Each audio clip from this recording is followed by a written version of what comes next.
Eu sempre vislumbrei aonde eu ia chegar. Eu sempre soube aonde eu queria.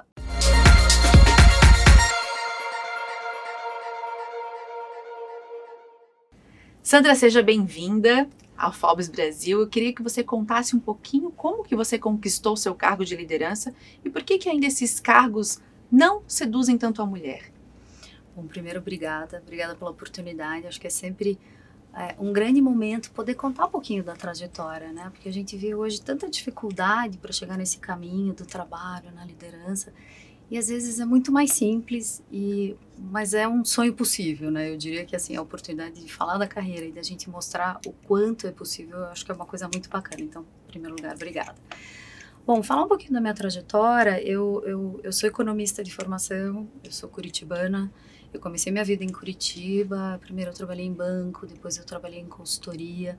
Eu sempre tive dois grandes exemplos na minha vida, que são os meus pais, que trabalham até hoje. Meu pai tem 76, minha mãe tem 72, e eles trabalham até hoje loucamente. Então eu sempre tive exemplos, mas eu sempre tive uma inspiração de querer trabalhar.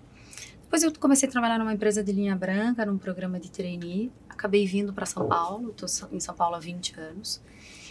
E a minha vida sempre foi muito organizada, eu sempre achava que, assim, ser uma mulher trabalhando ainda era um desafio. Eu tenho 20 anos de carreira, mas eu achava um desafio possível, né? Sempre foi um mundo muito masculino, indústria de linha branca tem muitos engenheiros, mas eu sempre tive um foco que eu acho bastante importante trazer para uma discussão, que eu sempre acreditei que a sensibilidade e o fator humano que existe nas mulheres sempre traziam um aspecto muito diferente para qualquer discussão. E eu acreditei nisso. Então eu vim conduzindo a minha vida, eu sempre me preparei muito, eu estudei. Eu acho que existe uma dedicação, existe uma formação que é importante, que é possível, e tem uma dedicação. Não adianta a gente acreditar que as coisas acontecem, elas são muito maiores do que isso. São construídas. São construídas, é um passo a passo. E a gente Você tem que ter uma calma. sempre ser líder ou foi uma coisa que foi acontecendo aos poucos? Eu sempre vislumbrei aonde eu ia chegar. Eu sempre soube aonde eu queria conduzir. Eu fui me inspirando nas pessoas que passaram pela minha vida. Eu tenho pessoas que eu trabalhei que hoje Teve mentores? Eu sempre tive. Por exemplo, hoje na minha vida eu tenho dois grandes mentores que foram meus dois chefes da vida, né? Um foi o CEO da empresa que eu trabalhei, que hoje continua sendo meu mentor de carreira. Não vejo É muito importante, né, Sandra, a gente ter um mentor. Eu também, na minha carreira, sempre tive que, para a gente tomar algumas decisões, principalmente para a gente fazer uma transição. Você tem um mentor, tem quem se aconselhar, quem se inspirar para poder fazer isso? Eu acho extremamente necessário, porque existem momentos que você está tão inserida dentro de um contexto, dentro de uma empresa, que você deixa de enxergar o que existe fora. E eu fiquei muitos anos, né? Eu fiquei 19 anos dentro de uma empresa de indústria de linha branca. Então, quando você passa por esse período, você deixa de enxergar o mundo lá fora. E eu acho que isso aconteceu comigo. Então, eu entrei como trainee e saí como diretora de marketing, eu saí como CMO. Quer dizer, eu sou super grata, foi um período de grande aprendizado, eu fui passando fase por fase. Não me arrependo, hoje em dia as pessoas passam por muitos momentos de quero trabalhar numa empresa, quero conhecer outra empresa, e eu acho que são diferentes histórias e cada um tem a sua. Mas na minha foi um período muito bom, eu reconheço como um belo aprendizado, mas eu sempre fui extremamente desafiada. Mas ter com quem dividir e ter com quem desenhar a sua carreira, entender onde você está e aonde você quer chegar, quais os caminhos que você está trilhando para isso, no meu ponto de vista, é extremamente necessário. Tanto que até hoje eu continuo conversando com as mesmas pessoas e discutindo os mesmos caminhos. E eu acho que para mim é a melhor terapia que existe. Mas chegou um momento que você precisou, que você sentiu a necessidade de fazer uma transição de carreira. Sim, completamente. Assim, eu acho que... Quando foi? Como é que você sentiu que precisava fazer uma transição de carreira? Porque muitas mulheres, às vezes, estão numa profissão que já não demandam tanto delas, não exigem tanto, e elas se sentem infelizes, desmotivadas, ou tem mulheres que, inclusive, ficam em empregos e em posições que nem pagam seu custo fixo mensal, mas não tem coragem de mudar, de fazer essa transição. Quando é que a Sandra pensou, não, esse é o momento de eu fazer uma transição de carreira? Eu acho que existem algumas coisas da vida, né? Primeiro você vai se acostumando com aquela condição financeira, você se acostuma com aquilo que você recebe no final do mês e você perde o seu propósito de vida. Eu acho que você passa a viver o propósito da organização.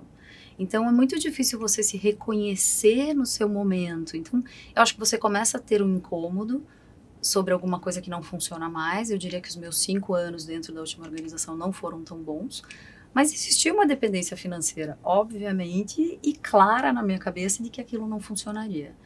Então, quando você começa a perceber o incômodo, começa a perceber que esse ciclo está se encerrando de alguma forma, e aquilo se torna tão forte dentro de você, acho que tem que existir uma conversa. Não está funcionando nem mais para mim, não está funcionando nem mais para a organização. E essa decisão conjunta, que foi o que aconteceu para mim, eu diria que foi a pior decisão e a melhor da minha vida. Eu costumo dizer que esse meu ano de transição e sair da empresa foi a melhor coisa que me aconteceu. Foi muito difícil no primeiro dia, né? Chegar em casa e falar, tipo, eu não sei o que eu vou fazer no dia seguinte. Eu não sei como é viver sem um salário no final do mês. Eu não tinha noção do que era fazer isso. E você parou você fez a transição e resolveu parar por um tempo. Na e verdade, você se planejou financeiramente? Eu saí, né? Você faz um acordo com a empresa, mas imagina a minha carreira, né? Eu tinha 20 anos de carreira, 45 anos, e tem um desafio do mundo, né? A idade que você tem, como que você faz, e as pessoas, um preconceito, principalmente com mulheres, como é que as mulheres estão fazendo essa idade, não sei o quê. Eu não tinha noção sobre o que era. Eu cheguei em casa, eu tenho 2 filhos, olhei para o meu marido, eu olhei para a moça que trabalhava lá em casa, eu falei, olha, melhor você ir embora, eu preciso olhar para minha casa, eu preciso lavar uma louça, eu preciso ver o que tem na roupa. Eu precisava daquilo, viver um outro mundo de uma outra forma. A gente acabou viajando, ficando um tempo fora. Quando eu voltei, eu fui olhar para um outro mundo. Tipo, como funcionava o mundo que era sem trabalho e sem salário no final do mês. E foi para mim a minha maior experiência, porque eu fui em busca do meu propósito, do que eu queria, e como aprender a viver sem aquele salário, com né? menos. Com menos. E foi maravilhoso, porque eu vivi com 1/10 do que eu vivia. E foi experimentar uma vida de muito maior propósito. Hoje, em função disso, eu me considero uma pessoa muito mais simples, muito mais tranquila. Então, assim, eu sempre dou esse exemplo, porque eu acho que ele verbaliza muito o que eu vivia. Eu andava de carro, da empresa, com seguro e blindado. Hoje eu não tenho carro, eu vou trabalhar de Uber. Não tem carro? Não tenho. Não... E volto de metrô. Então, eu vivo um mundo muito mais real, sabe? E pelo seu cargo ser diretora de marketing também, você consegue ler as pessoas também nesse trajeto? Muito mais, porque o que eu descobri nesse 1 ano, né? Que primeiro, muitas vezes você tem, né? Eu olhei para o meu marido e vi nele, talvez, muito mais do que um marido. Eu vi um parceiro de vida. E reconhecer que muitas vezes você não é aquela mulher que sempre vai fazer tudo e que às vezes você pode também ter pessoas e pode pedir ajuda. Eu acho que foi um grande reconhecimento de ter humildade para isso. Porque eu sempre trabalhei, eu sempre tive meu dinheiro, eu sempre fui eu. E em um momento da minha vida eu tive que ter humildade de dizer, eu não sei como vai ser o dia de amanhã. Então eu acho que esse foi meu primeiro, exatamente, pedir ajuda para um mentor e dizer, eu não sei como vai ser minha carreira, eu não sei como é que é a minha vida financeira. Que somos tão cobradas o tempo inteiro, exatamente, que parece que temos que ser... Eu achava que eu tinha que estar pronta o tempo inteiro. E naquele momento eu entendi que eu não precisava estar pronta o tempo inteiro. E que eu podia me dar o luxo de falar, eu não sei a resposta das coisas. Então, eu pedi ajuda. E eu acho que foi muito importante para mim, porque eu acho que eu me tornei uma pessoa muito mais humana, muito mais preparada, e decidi o que eu queria fazer. Eu queria realmente impactar as pessoas. Hoje, meu propósito de vida é fazer a diferença na vida das pessoas. Eu quero que elas tenham mais acesso às coisas. Então, ter ido também para uma empresa e ter tido a oportunidade de ir para uma empresa muito diferente do que eu trabalhava, que é uma empresa de tecnologia, mas que empodera as pessoas para terem mais acesso a um novo modelo de consumo, fez para mim muita diferença. Consumo que reaproveita outras coisas. Exatamente, que você está falando de venda de usados, você está falando, eu posso hoje vender esse copo que para mim não tem mais valor, mas para você pode ter por um custo muito menor. Então, é um momento em que as pessoas podem realizar seus sonhos de diferentes formas. E isso para mim fez muito sentido. Eu quero impactar as pessoas. Eu quero, quando eu volto dentro do metrô, eu olho aquelas pessoas e tenho certeza que é para elas que eu estou trabalhando, que eu estou possibilitando o acesso para essas pessoas que não têm um acesso tão claro. Então, ter vivido essa experiência de me perder e de me achar, eu acho que foi a melhor coisa que aconteceu na minha vida. Então, assim, foi muito difícil entender o que não era trabalhar, mas foi muito importante e o maior presente, eu tenho extrema gratidão por esse ano, que foi entender o que é trabalhar com um propósito maior, entender o valor do dinheiro de outras formas, entender que a diversão está muito mais no processo do que efetivamente achar que eu tenho que galgar cargos, salário, cargos e salários. Tirar essa obrigação me fez muito bem. Entendeu? Isso tem muito a ver com a felicidade, né? Porque Totalmente. você pega Sartre, por exemplo, que diz que ninguém é feliz sem um projeto de vida. Então, isso casa muito. Você é uma mulher com um projeto de vida, uma paixão, uma carreira, muito mais importante até do que o próprio dinheiro em si. Ganhar, às vezes, como você falou, conseguiu viver razoavelmente bem com 1/10 do que você estava habituada, simplesmente porque remanejou todo um propósito, todo um projeto de vida. Agora eu quero saber um pouco da vida pessoal mesmo da Sandra, porque você me falou que você é casada, tem 2 filhos, seu marido tem 3 filhos de um outro relacionamento. Como é que vocês lidam com as questões financeiras? Ele trabalha também? A Sandra trabalha? É tudo compartilhado? É tudo dividido? Como é que vocês lidam com essa logística? Eu acho que existe uma opção de vida, né? Quando a gente se casou, ele já tinha 3 filhas, né? São 3 filhas, hoje elas têm 20, 18 e 16 anos. Elas moram com a mãe em Curitiba, mas existe uma responsabilidade financeira. Quando eu fiz a opção de me casar, eu entendi que, assim, essa era a nossa vida. Se você me perguntar, nós compartilhamos, mas eu me sinto responsável por 5, junto com ele. Então, se a gente ficasse nessa questão, esse é seu dinheiro, esse é o meu, esse é para as meninas, esse é para os meninos, acho que a gente não seria feliz num casamento. Então, eu acho que a gente tem uma decisão muito compartilhada. Então, antes de tudo isso, eu sempre fui uma pessoa muito organizada. Eu entendo assim que eu tenho um dinheiro e que eu tenho que viver a minha vida, eu tenho que aproveitar o mundo, todo mundo é feliz e quer fazer isso, mas e se eu morrer amanhã? Eu vivi. Mas e se eu não morrer amanhã? Eu tenho uma vida pela frente, eu tenho que estar organizada. E temos 5 filhos. Então, a forma com que a gente achou, e eu acho que ela é bem equilibrada, é uma forma compartilhada de organização de dinheiro. Né? Então, as meninas e os meninos têm um convívio super bacana, e isso é muito difícil de se conseguir, eu acho que a gente conseguiu dessa forma, mas ele trabalha, eu trabalho, e a gente tem um montinho que é o nosso, e que a gente faz tudo que a gente tem que fazer, mas qualquer decisão sobre se vamos investir aqui ou ali, se temos previdência para os 5, se não temos, o que a gente faz, o seguro que a gente tem que privilegia meninos, meninas, e como a gente faz, são decisões compartilhadas. Se temos previdência e vamos até o limite dos 12% para ter restituição e investir novamente, são decisões compartilhadas. Então não existe uma decisão unilateral, existe uma decisão conjunta nesse processo. É um voto de confiança? Foi a maneira que eu achei de viver bem um casamento com 5 filhos, porque 5 filhos não é fácil, é um super desafio. Mas foi a maneira que a gente achou de juntos compartilhar decisões. Eu não conseguiria colocar o meu dinheiro na mão de outra pessoa e dizer, me diz o que está acontecendo. É mais forte que eu sou daquelas pessoas que planilha os meus gastos do mês e vai comparando como eu vivo mês a mês, porque aquilo para mim é importante, pode ser chato para muita gente, mas para mim é importante. Eu entendo como é que eu gastei. Então, você não delega a sua vida financeira, é compartilhado. Não, de jeito nenhum. As decisões são muito compartilhadas. Eu sei as despesas que eu tenho aqui, as despesas que eu tenho aqui. Eu vejo bonitinho, eu adoro acompanhar os meses. Estou melhor aqui, estou melhor ali. E eu acho que compartilhar a decisão é muito junto, né? Então, vamos entender como é que foi esse mês de aplicação X, como é que a gente fez, o que a gente guardou. Tem mês que não dá, tem mês que você recua, tem mês que você vai. Mas a decisão conjunta foi a maneira que a gente achou de viver bem com 5 filhos e entender toda essa história, sabe? Foi muito E seus filhos da Sandra que moram com você, como lidam com uma mãe que é uma super líder, que tem muitas responsabilidades, provavelmente tem pouco tempo para ficar com eles, e ao mesmo tempo conseguiu construir uma educação, um lar muito harmonioso, consegue tocar sua carreira de uma forma muito linda, como a gente está vendo aqui. Como é que você faz?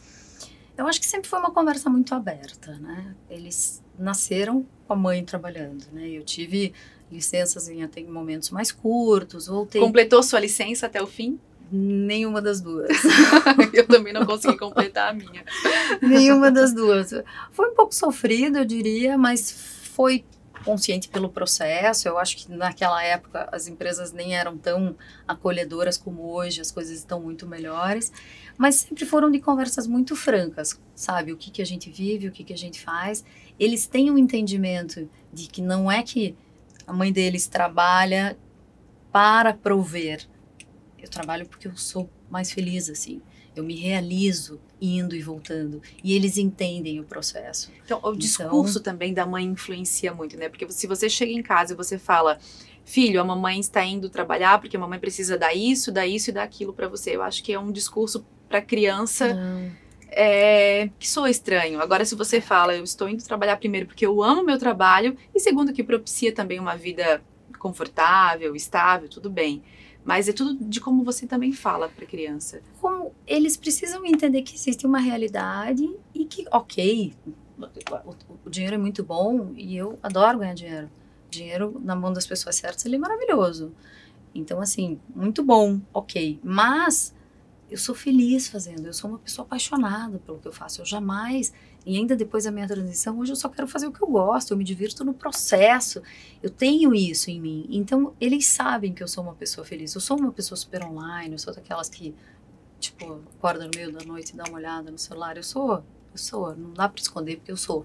Mas eles sabem o que eu estou fazendo, eles sabem qual é o projeto, eles já separam as coisas deles porque eles querem vender dentro da plataforma. Você entende? É uma outra maneira de girar Eles a energia fazem da isso. vida. Não, Eles é separam. muito bom, porque eu tenho um dos filhos, o meu filho é um dos investidores mais jovens da Bolsa, também começou lá com 8 anos de idade, e ele investe, ele analisa gráficos, enfim, é um super investidor. Elara também trabalha com o mercado financeiro. Ele já tem um sistema, são os exemplos, acho, que em casa também, né? Um sistema de investimentos, de cuidado com dinheiro, de consumir de uma forma mais inteligente também. Eu acho que tudo vai de explicar para a criança, não usar também a criança às vezes como desculpa, não posso fazer isso porque tenho filhos, ou eu não posso fazer aquilo porque a criança vai ficar triste, ou vai... Você acha que introduzir a criança na rotina do que separar a rotina de trabalho, rotina de vida pessoal, é o melhor caminho ou devemos separar mesmo? Para mim é muito... Eu não separo, porque eu acho que hoje o que eu faço é muito claro. Então, por exemplo, olha, isso aqui, meu filho sempre foi apaixonado por dinossauros. O Bernardo, mais velho, né? E ele tinha coleções homéricas, assim, todos que você pode imaginar, tipos. Então, hoje não faz mais sentido para ele, porque o Guilherme, que é o segundo, não é a paixão dele. O Guilherme é de futebol. Então, o Bernardo, ele olha tudo aquilo e ele fala, mãe, isso aqui não faz mais sentido para mim. Tipo, vamos vender? Vamos colocar na OLX? Sabe assim? Para ele, isso, ok. Tem coisas que sim, para doação faz sentido, mas essa, se ele pode entender o valor do dinheiro e que ele pode ter alguma coisa com isso e pode comprar alguma coisa que ele queira, por que não, né? E se isso faz parte da minha vida, do que eu tô vivendo e ele entende o valor disso, eu acho muito próximo, sabe? Então eu acho que são bons exemplos, eu acho ótimo, tipo, talvez eles ficam com você um tempo. Aí você ensina essa parte. Exatamente. Não, é porque eu vejo muito a questão dos exemplos, né? E você não precisa se esforçar muito para explicar quando você tá fazendo uma coisa que você tá muito apaixonada na sua carreira, você não precisa se explicar muito, né? Acho que a paixão por si só, ela já é tão arrebatadora, ela já influencia tanto o meio que você tá, que as pessoas só observam e vejam, nossa, por que ela está assim, desse jeito? Por que vai ser feito dessa forma? Então, eu confio muito nessa questão. Agora, me fala da sua equipe. Sua equipe hoje é formada 60% por mulheres e 40% por homens, né? E você sempre estimula essa sua parte da sua equipe também, essas mulheres a quererem cargos de liderança, serem executivas também? Você prepara também essa mentalidade ou você acha que elas estão ali sem almejar muita coisa? Enfim, como é que funciona? Olha, eu acho que eu tenho 7 áreas, né, abaixo, e dentro dessas 7 pessoas eu tenho 2 homens e 5 mulheres. que gerencio todas, né, mais ou menos 40 pessoas. Eu vejo muitas mulheres querendo chegar em cargos de liderança e acho que isso é uma discussão muito possível. Sem competição com os homens, obviamente, né? Eu acho que a competição é muito mais com aquilo que elas têm com elas mesmas. Aonde eu posso chegar? Como é que eu administro a maternidade? Como é que eu administro a minha vida? Como é que eu chego nisso? E como eu falei antes, assim, o que me conecta e o que me move como líder é capacitar as pessoas que estão comigo. Né? Eu não estou mais em busca do brilho, eu estou muito mais em busca de iluminar o caminho das pessoas para que eles brilhem, né? Eu acho que, claro que eu almejo outras coisas, mas o processo me diverte muito mais. Então, ter essas pessoas comigo e perceber, tanto homens quanto mulheres, que são pessoas dedicadas e querem chegar em outros cargos, é muito possível. Mas as mulheres têm uma vantagem no processo, né? A gente trabalha com marketing, com sensibilidade, com percepção de usuário, percepção de consumidor. E as mulheres têm um grau de humanidade que é uma coisa muito nata. Tem uma coisa da sensibilidade. Então, assim, que me perdoem os homens, mas as mulheres vão dominar o mundo. Então, eu acho que é um grau de como esse fator humano faz com que as mulheres tenham a capacidade de ter um olhar sobre o outro que possibilita um avanço um pouco maior. Então, eu acho que no momento que elas percebem isso e que elas usam isso da melhor forma, é muito possível. Então, eu vejo assim, se eu puder ter uma mensagem e alguma influência para as pessoas que estão perto de mim ou com quem eu posso dizer, eu explorarei esse lado, porque eu acho que é isso que eu faço com o meu time, assim, como é que a gente transforma isso numa coisa melhor, porque a parte técnica todo mundo pode aprender. Eu estou maravilhada hoje num outro segmento que eu atuo e eu estou aprendendo todo dia, mas eu tenho certeza que o que move as pessoas que estão comigo são a minha capacidade de enxergar o que elas têm atrás delas e como é que elas movem isso para um outro patamar, entende? É nisso que eu estou focada, é isso que me faz criar conexões que me dizem que eu posso avançar mais, entende? Então, um resumo do nosso bate-papo, que já está chegando ao fim. Primeiro de tudo, que é possível sim a mulher almejar cargos de liderança e se preparar para isso, porque nada vem de graça. Não é mesmo? Segundo, que não precisa competir com homem nenhum, precisa competir com ela mesma. Os paradigmas sociais, toda a vida que foi lhe concebida culturalmente, socialmente também, quebrar essas barreiras também para poder chegar lá. Que filhos não são impeditivo nenhum também para você chegar num cargo de liderança, nunca foram e nunca serão, muito pelo contrário, eles podem ser seus maiores incentivadores e que você pode sim pedir ajuda quando for necessário e deve pedir ajuda simplesmente porque quando você quer fazer alguma transição, algum projeto novo de carreira, porque também é altamente permissível, né? Independente de você, da idade que você tenha, do momento que você esteja, você pode sim, qualquer momento, olhar para cima ou olhar para o lado e falar, não quero mais essa posição, quero outra, e buscar mentores para isso. Podemos resumir desse jeito? Nossa, tá maravilhoso. Eu acho que é exatamente isso. É a gente se permitir a não ser perfeita todos os dias. Você pode dizer eu não sei e tá tudo bem, entendeu? E mesmo assim dominar o mundo. E mesmo assim dominar o mundo. A gente não precisa saber tudo todos os dias. A gente pode aprender, a gente pode ter outro momento e tudo bem. A gente vai seguindo o caminho, sabe? O universo conspira a favor. Quando as pessoas percebem isso, eu acho que quando as mulheres se dão essa chance de dizer eu não preciso ser perfeita todos os dias e seguindo o teu resumo, que eu acho que é o resumo do que eu aprendi nos últimos anos, não tem pra ninguém, é só mulheres no futuro mesmo. Eu acho que é isso. Sandra, muito obrigada por estar aqui conosco. Eu que agradeço. Bate-papo enriquecedor de valores, de conhecimento mesmo. Muito obrigada. Espero que possamos estar juntas outras vezes para você trazer mais coisas aqui pra gente e ensinar um pouco mais dessa sua experiência, essa tua trajetória lindíssima. Obrigada. Que bom, obrigada a você pela oportunidade, foi ótimo. Obrigada. Obrigada. Um abraço, gente, até o próximo programa.